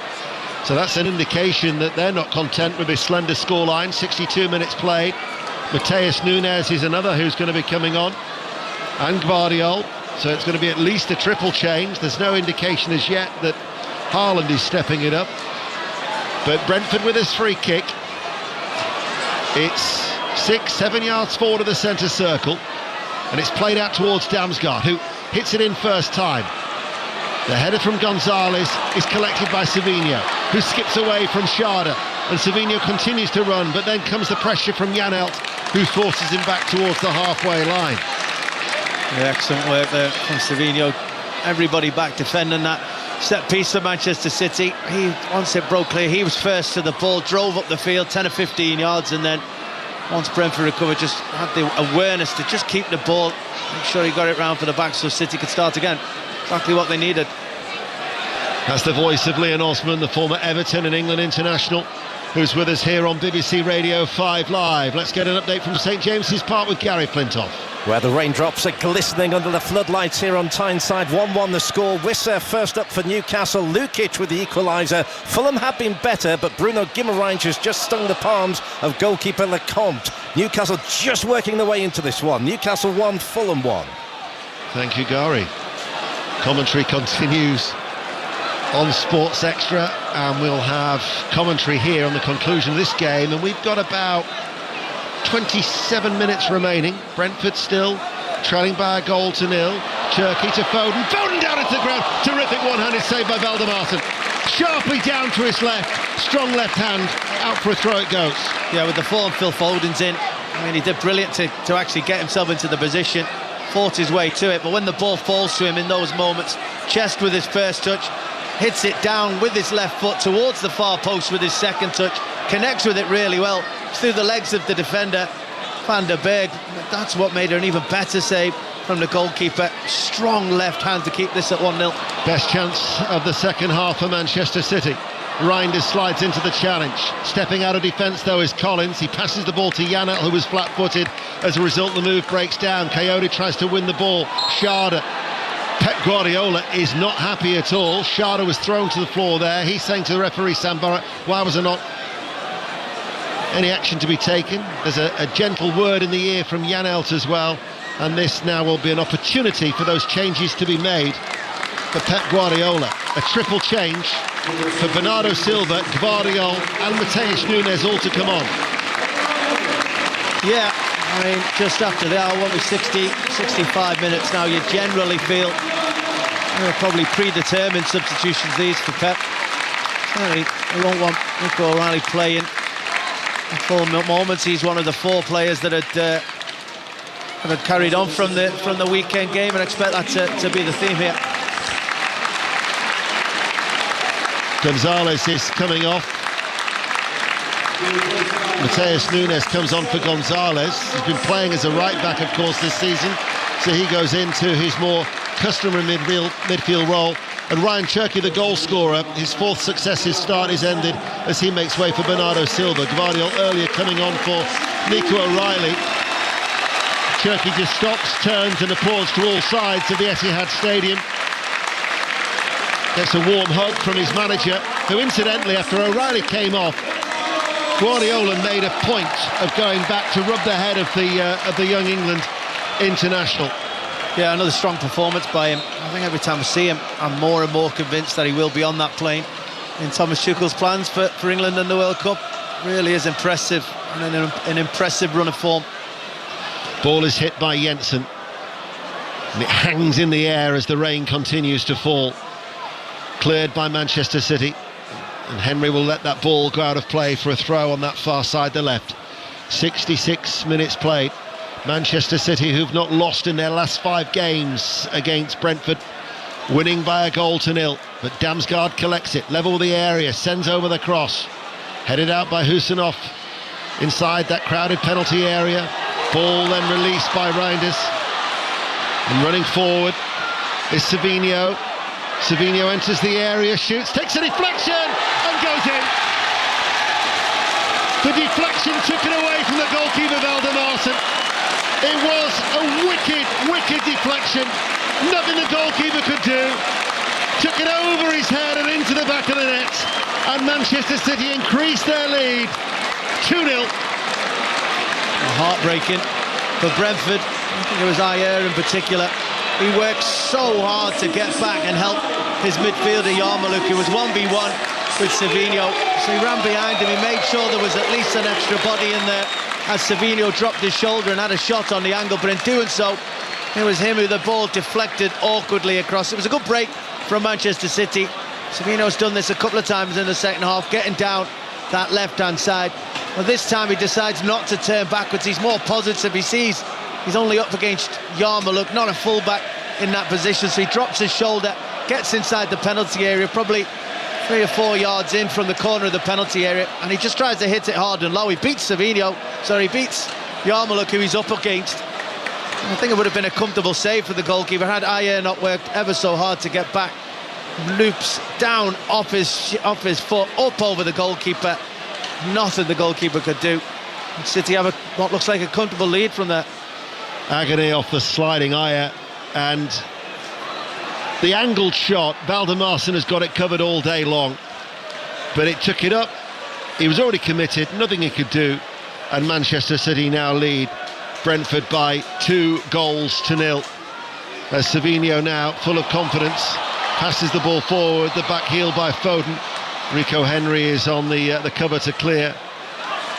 Once Brentford had been pushing and looking for an equaliser, Manchester City go to the other end, and they now might be looking for a third as Reinder battles for the ball on the edge of the area and against all odds has done well. Inside to Lewis, might fall here for an effort that is fired in on goal from Mukasa. He's been applauded from off-target goal kick. Yeah, he's been applauded from his manager, Pep Guardiola, and I think it's more for Mukasa just having the awareness of where he was and the confidence to take that shot on. He had a chance only about 15 minutes ago. I thought things opened up for him on the edge of the penalty area, and he looked for that extra pass. Very Pep Guardiola team mentality things to do, but sometimes you've just got to take shots when they come along, especially as a forward or striker. And make a name for yourself in these moments when you're given a chance. Tried it that time, just a bit too much on the shot. Persistent heavy rain falling at the Etihad. We've got just over 20 minutes remaining. Newcastle 1, Fulham 1 is the latest at St James's Park. Commentary on Sports Extra. Dundee United 0, Celtic 1. Manchester City leading here by 2-0. Brentford have only had 1 win in 6 visits over the last 88 years, going all the way back to 1937. And they actually played on Christmas Day that year. They won by 2-0, goals from Duncan McKenzie and Bobby Reid in front of a crowd of 37,478 at Main Road. And just over 1,000 and some are here tonight at the Etihad, and this time it's 2-0 to City. And what a long trek it will be back to West London from those loyal supporters who've made their way up from the capital, hoping to see their side venture through to the semi-finals for just the second time in their history. However, they've reached this stage. It's the fourth time in the last 6 years that they've reached the quarter-finals. Last year they lost at Newcastle 3-1. Tonight they're losing by another 2-goal margin here against Manchester City, who are looking to join Chelsea in the semi-final draw that'll be made just after 10:30. Aaron Hickey's going to be coming on. Lewis Potter's going to be coming on as well. I'm sure now that Keith Andrews maybe has one eye on the league game, the trip to Molineux at the weekend for that match against Wolverhampton Wanderers. They will actually stay in this part of the world and then eventually travel down to Molineux on Saturday, as Lewis Potter just getting his final instructions. But Manchester City look well set with 19 minutes remaining, Leon. Yeah, they do. I mean, had a burst of tempo and energy just earlier in the game, and I think they've just reverted back to what we know Manchester City like to do when the game has suddenly got a little bit of a difference in it with regards to the scoreline. Just keep the ball, try and take the sting out of the game, allow or try and encourage Brentford to come on to them, use their energy, just pop the ball about. They've not really tried to go anywhere near Brentford's half, really, never mind goal in the last 5 minutes. Interested to hear the thoughts of both managers as well to that potential turning point, whether Husinov should have been sent off for the denial of a goal-scoring opportunity after 15 minutes. If we're unable to bring it to you here on 5 Live before 10:30 on the 5 Live Football Daily Pod, as this is Manchester City now with an effort from Lewis that was blocked on the edge of the area. Gvardiol, Mukasa gets a little touch as well. They pass the ball around, and Pep Guardiola, who was animated at times now, looks a little bit more relaxed, a little calmer as he watches on studiously in the rain with 18 minutes remaining here on 5 Live. And then they give the ball away to Schade. Schade's got to go it alone as he looks for a little bit of support, passes the ball forward, tries to find Damsgaard, but Ake was there, firm in the challenge. And now out towards that far side, and this is Savinho running forward, and Savinho into the area, shoots, saved by Valdemarsson. Half-time at St James's Park, Gary Flintoff. Yes, and Newcastle have finished the half stronger, 1-1 at the break. Johan Wissa, his first start, his first goal inside 10 minutes. Sasa Lukic with the equaliser 6 minutes after that. Guimarães has gone close for the home side, and Johan Wissa has looked a constant threat. There's better to come second half, I think. It's Newcastle 1, Fulham 1. Well, maths has never been my strongest subject, but I would suggest that we would get the majority of the second half here on 5 Live. They're just going into a 15-minute interval now in the northeast. We've got 17 minutes remaining, plus a little bit of stoppage time. A little bit of a tidy up from Steve Crossman. I think we get the best part of the 40 minutes on 5 Live. You would think so, yeah, absolutely. And what looks like a tight game and a competitive one. So 1-1 there. Chelsea, of course, are already through. Manchester City lead by 2-0. 16 minutes remaining. Mukasa, he's tall and lean, isn't he? He's 18 years of age, 6 times an unused substitute this season. He's been at West Ham since the age of 5. As the ball is passed back to Vandenberg, and now it is with Yarmouk, and Yarmouk's diagonal ball is to Damsgaard, and crossfield ball has been cut out, and Manchester City coming forward. Savinho runs and looks for the run of Reinders, and they get a corner kick to Manchester City. Yeah, good play from City, but Brentford an opportunity as again. You can see what they're trying to do. You can see what their game plan has been. They've looked merry and bright at times, but their execution just hasn't been exactly what they need it to be, and that's been the difference. When City have really tried to create and do something, their execution and delivery has been of the highest draw, and Brentford haven't been able to equal that. Coyote's coming off Aaron Hickey's coming on. It's his 50th appearance for the club since he was signed for £14 million from Bologna in 2022. And then the other change is going to be Rico Henry, who is coming off, and Lewis Potter comes to replace him. So like for like with the right and left wing back respectively, with the substitutions being made there by Keith Andrews. Manchester City lead 2-0. We've got under a quarter of an hour remaining here on 5 Live. Manchester City have a corner kick, far side the right. Swung over now from the left. Ake's header. Guardiola tries to get it goalwards, and eventually they get the ball away. Slipped by Ake. What a surface water behind him as he left a trailing arm there. And Jensen will pass the ball towards Vandenberg, and Brentford now have an opportunity to get the ball clear as we'll nip into the darts and James Gregg.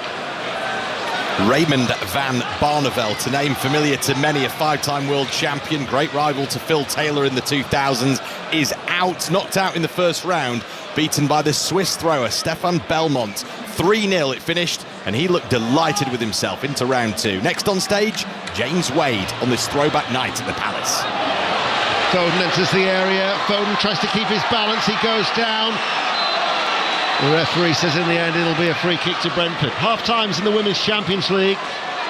It's all the English sides are guaranteed to progress. It's whether one of those sides could get into the top 4 for automatic qualification for the quarter-finals, and that's what Chelsea are doing at this stage. Wolfsburg 1, Chelsea 1, Juventus 0, Manchester United 1, and Leuven 0, Arsenal 2. So Arsenal would be 5th, Manchester United 6th. It would mean that they go both into the playoffs as it currently stands. Katie Smith will round up all of that a little later on for you here on 5 Live Sport. 13 minutes remaining, and that peters out, and it will be a goal kick for... No, it hasn't actually rolled out of play due to the wet conditions. It's slowed up, and it allows Trafford to clear long downfield, and then that should be seen back towards Valdemarson. Leon Osman. Yeah, Brentford now, you've got that moment of the game where 77 minutes gone, 2-0 behind. It is a cup competition. To get back in this, you need to give everything you've got. You need all the energy that you've got left. You need the quality. You need to show desire. You may end up getting beat by 3 or 4, but do you go for it in this moment? On top of that, you know you've got a game coming up at the weekend. Is this too far out? So the big moment, big 5 minutes is for Brentford about their attitude to the game. Ball played forward. Reinders has made that run. His touch, though, takes him out wide on that right-hand side. Back towards Savinho. Savinho now darts in field, goes down inside the area. That'll be a corner kick for Manchester City. He's looked sharp since he switched out, hasn't he? He has. I think he has been one of the brighter players tonight. I think he really has, but Brentford defender certainly saying no room at the end there as he stepped into the penalty area. Thiago and Henderson picked up knocks at the weekend, so they haven't been included. They'll look to be back in contention for that game at Molineux at the weekend. Manchester City have a corner kick, far side the right, swung over now, cleared by Brentford. The cricket, as a reminder, gets underway at 11 o'clock on Sports Extra. Second day of the third test in Adelaide. Australia resuming 326 for 8 in their first innings. Celtic are still leading by a 1-0 at Tannadice against Dundee United. Bernardo Silva. We're back here together again for the visit of West Ham United for our commentary at 3. Can't wait for that, Leon. I would expect you can't, to be honest. It's a game I'm looking forward to. Further changes look like they're being made by Manchester City with the hive of activity down below. 11 minutes remaining. If Brentford, and they're going to make a change too, if Brentford could get a goal back, then we might have an interesting finale. But at the minute, it's going to be Ramel Donovan who's going to be coming on. Made his debut against Grimsby in the last round for this attacking midfielder who they signed from Birmingham. In comes the throw from that left-hand side. They win the ball back again. This is Jensen. Jensen in field to Damsgaard. Damsgaard turns, can't get the shot away, surrounded by at least 2 sky blue shirts. In it goes. Collins has stayed forward, flag is up, that'll be a free kick. He'd only made 10 appearances for Birmingham. They signed him for £3 million. He actually had a loan spell at Burton Albion as well, did Donovan last season, and he is going to come on. And the player who's going to be going off is Matthias Jensen. His 250th appearance comes to an end.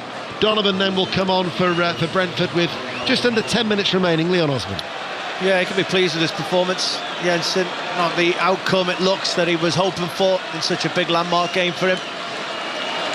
Chance for Donovan to come on and do something. Foden, Manchester City sub, getting sub. And Phil Foden clearly being protected for the weekend. The substitute making way for the substitute.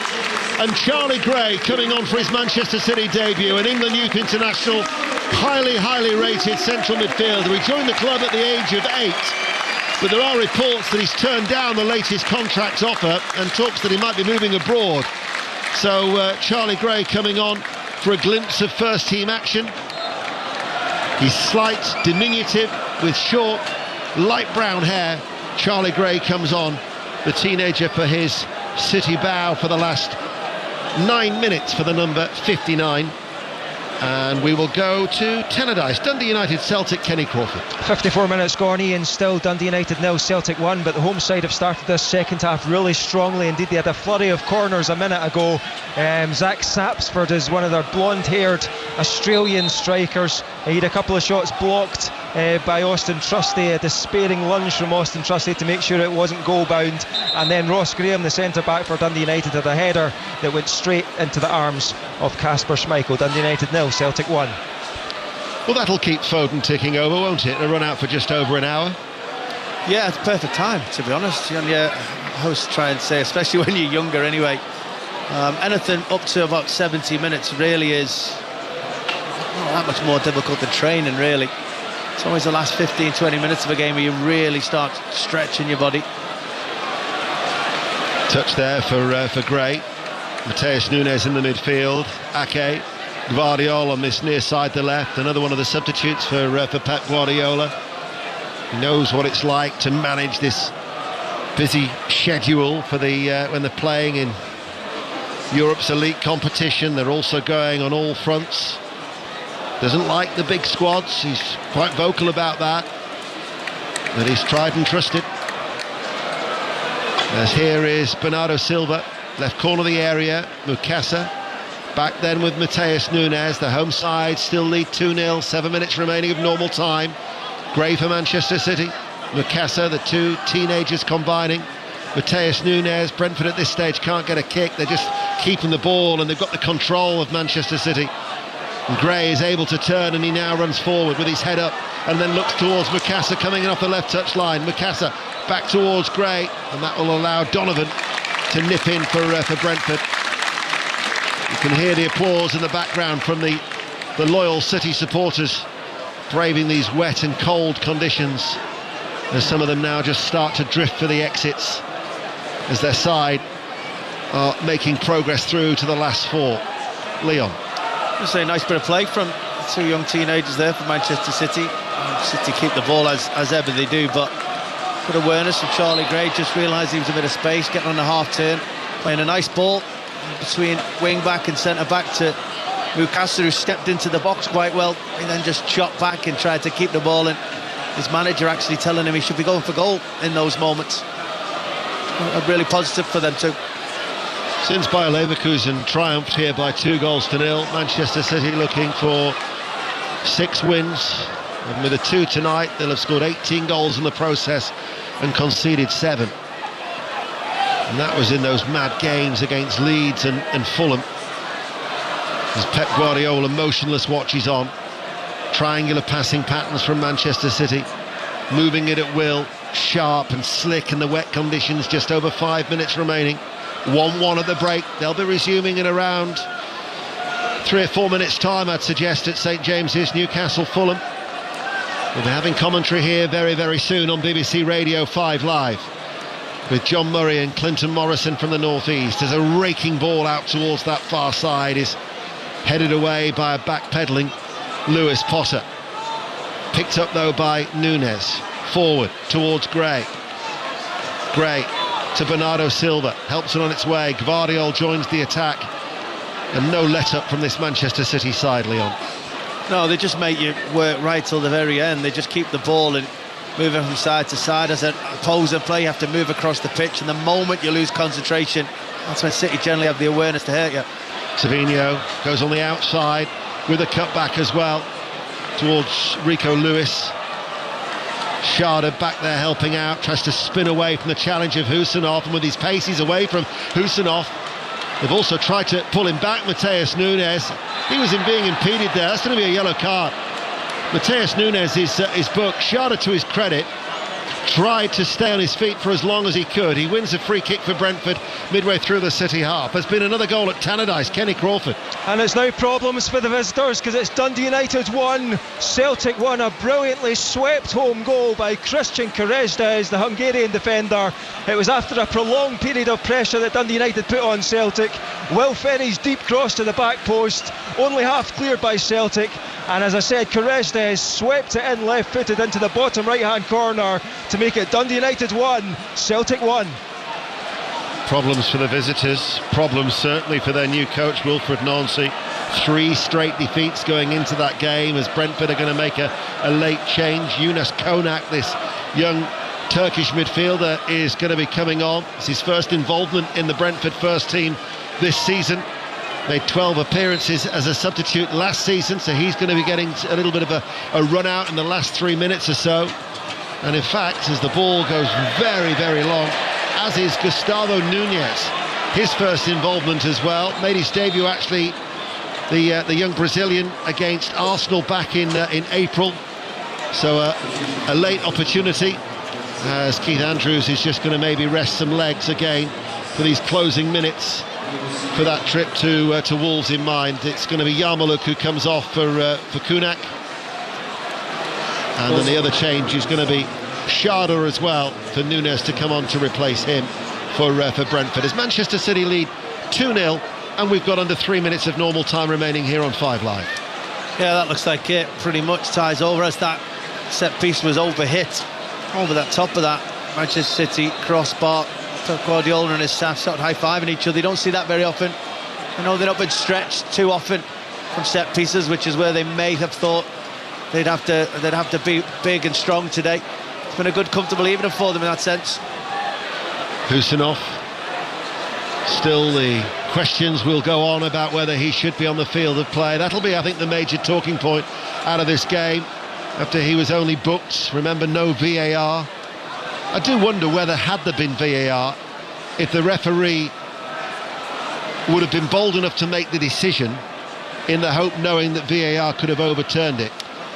Yeah, well, we'll never know, will we? I mean, that's something we won't find out, but I instantly thought it was a red card. You weren't sure yourself, so that's why sometimes it's not easy, giving the referees half a second to make a decision. Me and you sat here, probably got different views on it, so it's never straightforward, but in my opinion it probably was a red card. And that does change the game. Certainly City 10 men for the majority, Brentford, things to choose from, different ways to attack, go at the game. Could have been different. The one thing I'd like to see again is to where the run was. If he's running slightly away from goal, whether that was in the referee's thinking. There's been a goal at Tannadice, Kenny Crawford. And it's an absolutely wonderful goal for Dundee United. 61 minutes gone, it's Dundee United 2, Celtic 1. Zach Sapsford, the Australian striker, we spoke about him earlier. The ball fell to him on the edge of the box, and he's curled it right-footed into the exact same bottom right-hand corner that Keresdes scored into a minute ago. Dundee United 2, Celtic 1. Oh my word, that really could have seismic proportions in the east end of Glasgow. Dundee United 2, Celtic 1. Could be a 4th successive defeat for Wilfried Nancy, under already mounting pressure. 40 seconds remaining here in this League Cup quarter-final. Don't go anywhere, we've got more live football. Newcastle 1, Fulham 1 was the half-time score at St James's. You'll get the majority of the second half here, and we're about to find out how much added time there will be as the fourth official, Farai Hallam, just holds the board aloft now, and it is 3 minutes of added time which we are into. Manchester City lead Brentford by 2-0. The rain hasn't stopped falling all night. Brentford looking for a goal to reduce their arrears, but I think it might even be still too late there, and it's going to require an ultra dramatic finish to get 2 goals in just over 2 minutes here, but still they continue to press, and I don't think you can fault their attitude at all in that respect. No, absolutely not. I mean, City did have a sustained spell of possession a couple of minutes back, which I felt took the sting out of the game. In comes the cross, requires Ake on the cover to stoop and head the ball away from inside his 6-yard area. Remember when it was only 1-0 down, it forced Pep Guardiola to bring on Bernardo Silva.